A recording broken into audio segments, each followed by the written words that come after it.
Hey guys, welcome back to my channel. It's been a while since the Flash aired its series finale, so I've had time to process the ending, and now that I have, today I will be doing my review for the final season of The Flash. I will be going episode by episode, talking about what I liked and didn't like, as well as some general things. With that being said, let's get into the review. Before I go episode by episode, I'll go over the characters. Starting off with the man himself, The Flash, played by Grant Gustin. This season, he hasn't really had a real character arc. Instead of a season-long arc about dealing with some of his problems, there's 3 episodes scattered across the season, with a different arc in each episode. Episodes 1, 9, and 10. While these episodes were some of the better of the season, it was a bit of a disservice to the main character to not have a large arc throughout the season, while characters like Khione, Cecile, Chester, and Allegra did. A major problem with Barry this season is we don't see enough of him. Episodes 6 and 11 are practically flashless, with him only appearing in 2 scenes in each, and in episodes 6, 7, and 8, he doesn't even wear his costume once. It was a really weird choice to sideline the main and most popular character in the final season. Even being dealt the worst cards, Grant still managed to have some great acting and emotional moments. He really deserved better material to work with. As for Cecile, now given the name Virtue, she's horrendous. She has 2 episodes in this shortened season dedicated to her and her stupid story arc of abandoning her husband and daughter to play superhero. Everyone around her keeps gaslighting her into thinking it is okay, which is such a weird and morally wrong message to send to the audience, that it doesn't matter how much time you spend with your family, as long as you love them. I truly could not care less about her transformation into Virtue, which doesn't happen in the comics, or her ridiculously stupid powers that aren't in the comics. Her powers have always been annoying, but this season they decided to make her more overpowered than ever, without literally becoming Supergirl or something.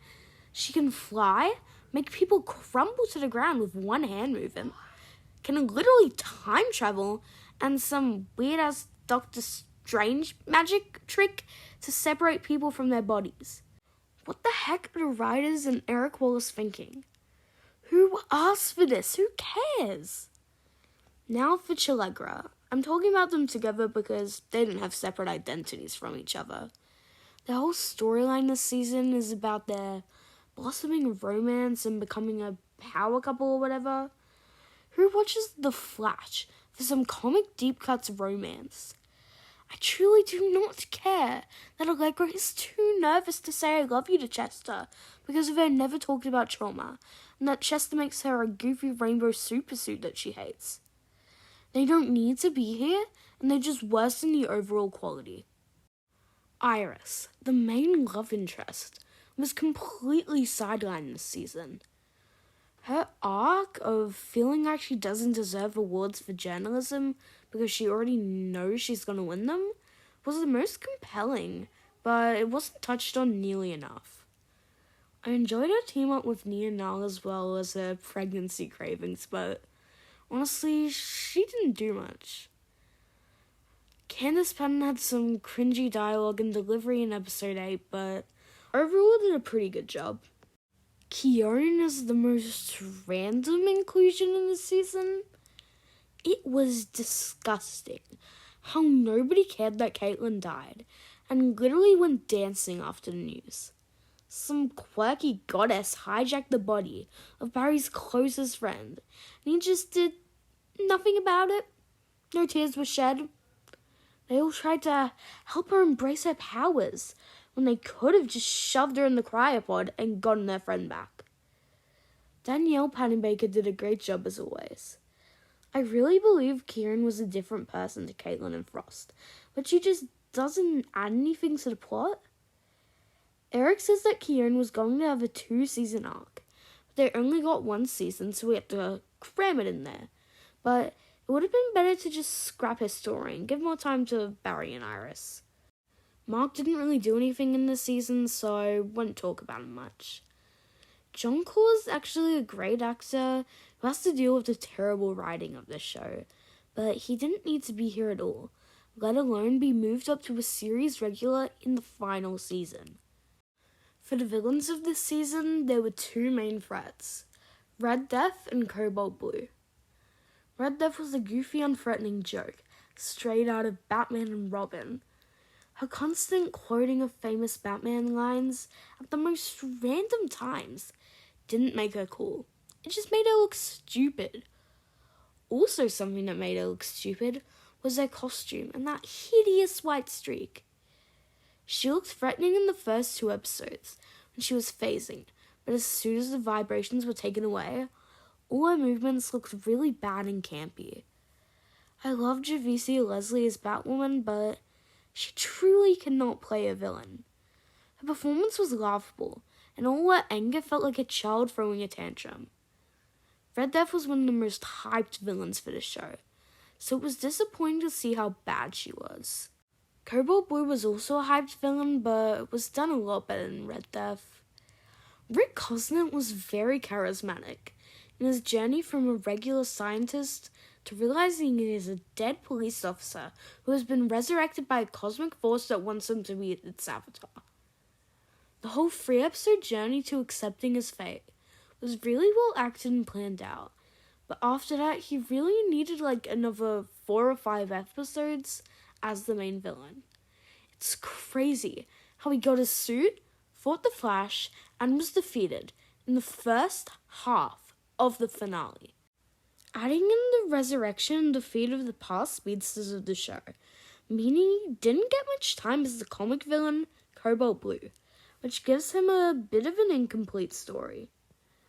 Even with a short amount of time, he was still a compelling final main villain of the show. Now I'll go episode by episode, starting off with episode 1 entitled Wednesday Ever After. The storyline of this episode was a bit repetitive, as we've seen a time loop episode before, but it was still a fun storyline.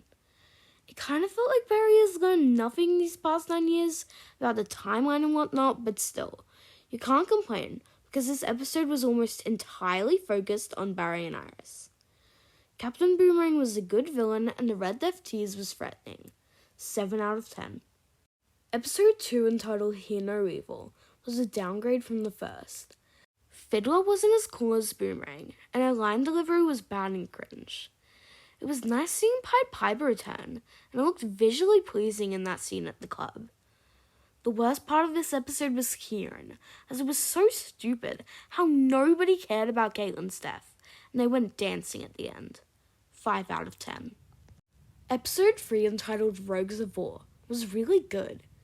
The dynamic of the Rogue Squad and Barry was super fun, and a breath of fresh air from the stale Team Flash. Iris and Chester investigating the Wayne tech was fun, and Red Death was really badass in that scene where she attacks Flash. I love how Team Flash connected the bat symbol and the Wayne tech together, as well as discovering that Ryan Wilder has disappeared.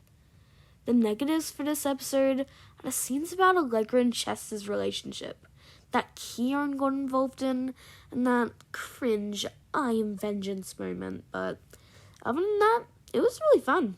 8 out of 10. Episode 4, entitled The Mask of the Red Death Part 1, was kinda mid. It was held down by the extremely goofy acting from Cecile Leslie, as well as how weird Red Death looked while moving around.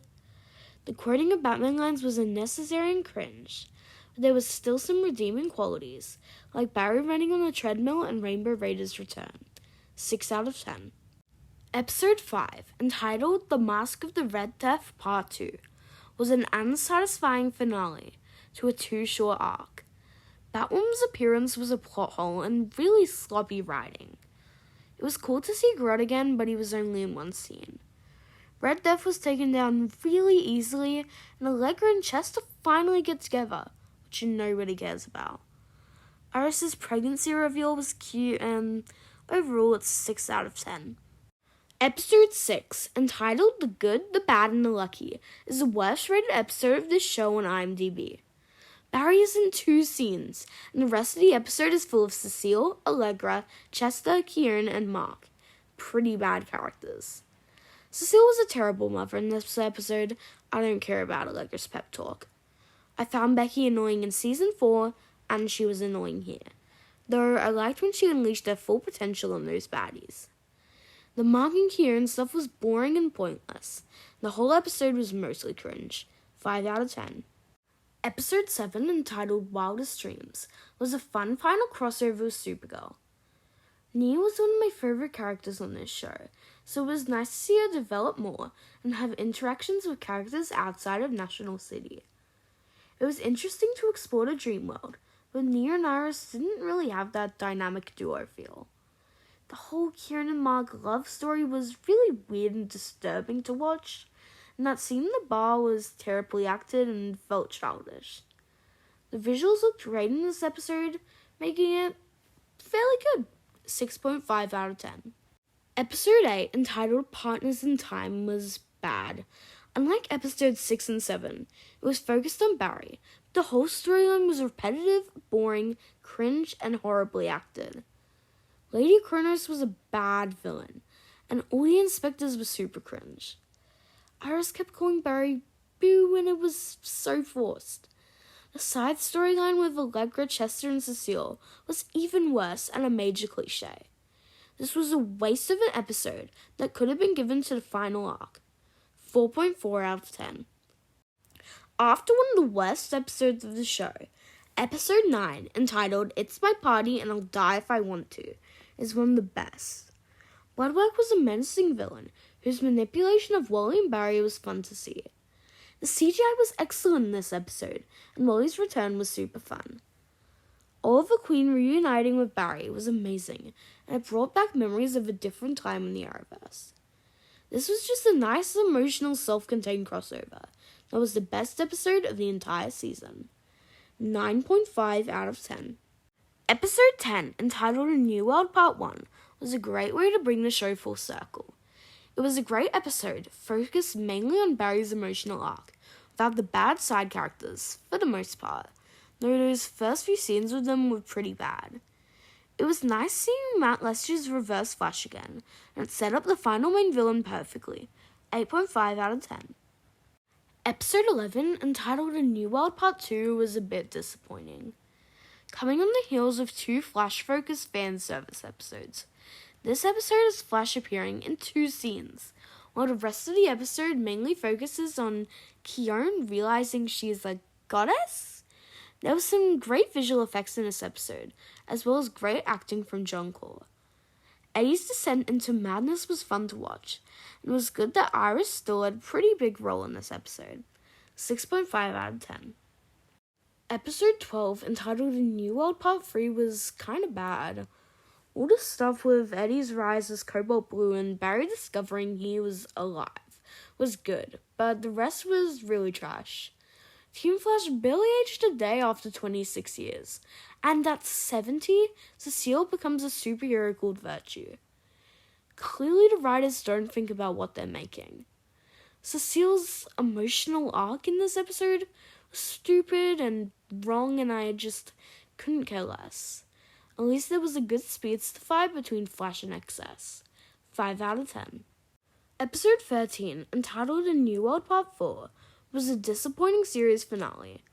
All the returning villains were defeated in mere seconds by the supporting cast, and Cobalt Blue was defeated too quickly with a speech. There was a lot of emotional and cute goodbye moments, and the final scene was great. 7.5 out of 10. The average ranking for all these episodes is a 6.5, but I would probably lower it down to a 6 out of 10 for my rating for the season. One of my big reoccurring problems with this season was those freaking flashbacks. They flash back to moments from the same episode they appear in, as well as ones from recent episode. It's like the crew behind the show don't have faith that the audience can understand the stuff they are making. They also had this awful blue tint, and they just brought down the episodes. In conclusion, the final season of the Arrowverse and The Flash was a mixed bag. It had some great episodes and ended perfectly, but it was full of unnecessary filler and bad characters that drag it down. That was my review for the 9th and final season of CW's The Flash. If you enjoyed, make sure to like and subscribe for more videos like this. Bye!